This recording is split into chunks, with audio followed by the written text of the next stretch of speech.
I've been coaching bridal stores for 6 years now. It's been so fun. It is actually my favorite thing to do because I used to be a teacher and my master's degree is in curriculum design. So it's very natural for me to take everything I'm learning about my business and how we've been able to go from starting it at a 900 square foot, literally like a super teeny tiny shop, to what it is today, where we own our own building and have a really amazing staff, and they really run it without me, which is allowing me to be able to coach, which has been such a gift, because I feel like I'm in my calling really to come alongside business owners like you guys to make sure that your business can also be profitable and not just a hobby.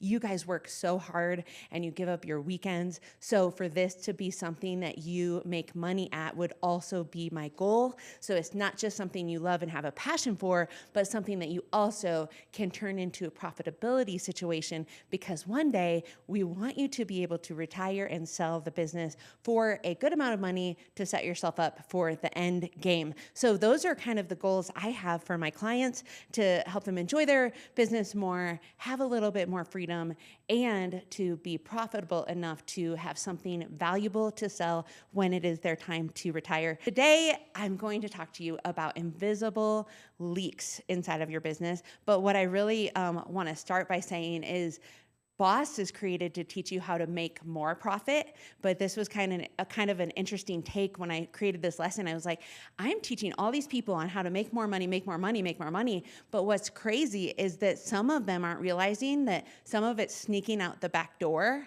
and they're not realizing the cost that they're incurring. So I can help people make a lot of money for sure. But what I also want to say is, be mindful to watch the back door, so that while the revenue is coming in, you're not also just losing it for a silly reason out the backside. Does that make sense? So today is more about what's accidentally, maybe silently leaving back here, while we continue to charge ahead forward on profitability strategies for sure. I want us to not lose a blind eye to what's happening behind us. These are the 3 leaks, and we're gonna go through them one by one. They are, first, the cost of losing an employee. The second is the true cost per appointment. And the third is the discount that keeps costing, okay? So let's go through invisible cost number 1, the true cost of losing an employee. So many of us have been through this expensive activity, and I think we are like, oh, it's just fine. I'll just hire another person. It's easy. Whereas I've done my best to fight to keep employees, because I know the cost of losing them is actually more. So let's look at how I break down the cost. Like, you have some hard costs, some basic hard costs when you lose an employee. First of all, we have to pay a new hire wages for 30 days, usually, before they present any results. We also have to pay the trainer wages, and something that's not on there is the recruiting wages. There are so many steps to the recruiting and interview process that I didn't even add on here, but there are a lot of hours accrued in just trying to get to that person you decide to hire, which we have a tool inside of Boss now and available to all of you called the Bridal Success Index. And I want you to look at it. It is an amazing assessment that you can use as a final step before hiring someone. And it'll tell you predictively, based on research, if this person has the tendency to be a top seller. So if you haven't heard about it yet, definitely reach out in the chat comments, and Liz can put the link to check out the Bridal Success Index. But let's say all those hours to hire someone, and then you hire them, you have their wages for the 30 days, you have, which is not 30 actual working days, it's probably more like 22, which is what I have here. You have the trainer's wages, which is, I'm assuming about 3 hours a day for those 22 days. And so you just I took an average of hourly wages, and I'm like, okay, so we're looking at least $4,800 of training time that we're spending. Maybe you could add $1,000 to that with the wages of recruiting and interviewing and all that as well. The second bucket is opportunity cost. So when you take a trainer who's one of your top sellers and you take her out of selling to train, now we have lost a certain amount of appointments, and then whatever her conversion rate is times your average transaction size, and then the margin you have on your product, which I hope is 65% or greater, then it leaves us with, wow, by taking her out of sales, I also lost about $17,000 to take my trainer away from sales to train a new hire. Bucket 3 is the ramp period drag. I'm in that right now myself personally at my store. This is the ramp of when you have somebody new and she's taking appointments now, but she's not closing at a high rate because she's new. So that whole drag time of her building up to becoming a high closer is called a ramp period. And those are a lot of missed sales because she's still figuring it out. So we're looking at about a $10,296 expense. So when you say, oh my goodness, I lost one salesperson, you at least spent $32,000 and probably more because I was being very conservative here.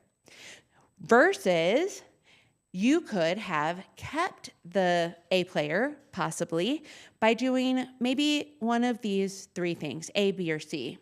One, maybe A, the person just needed a little bump in her hourly wage to make it make sense for her. And if she's a top performer, is that possible? And could you do that based on your budget? Maybe you could. And you could have saved a lot of money. It would only cost you $4,000 versus $32,000.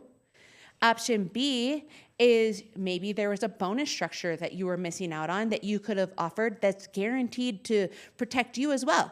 Bonus structures should never be scary because they're guaranteed as a gift if that person performed. So what if you just needed to increase some sort of bonus structure? And I always feel safe about those because I'm like, well, if I have the money in the bank account, I can give it to you. So that's safe. Or C, maybe it was simply just a conversation about schedule.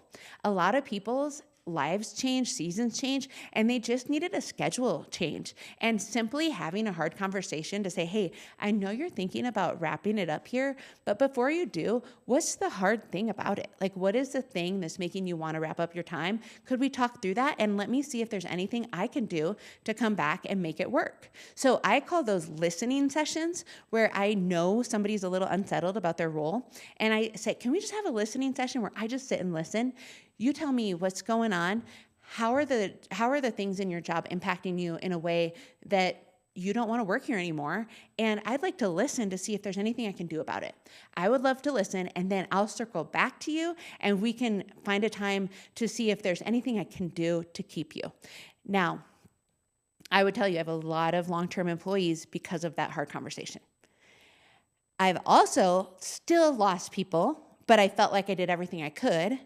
And there's some things you can't change. For example, it's a weekend job, right? Like I can't change that you're going to do sales on Saturdays. If that is a non-negotiable for you, then I think this might be a wrap up.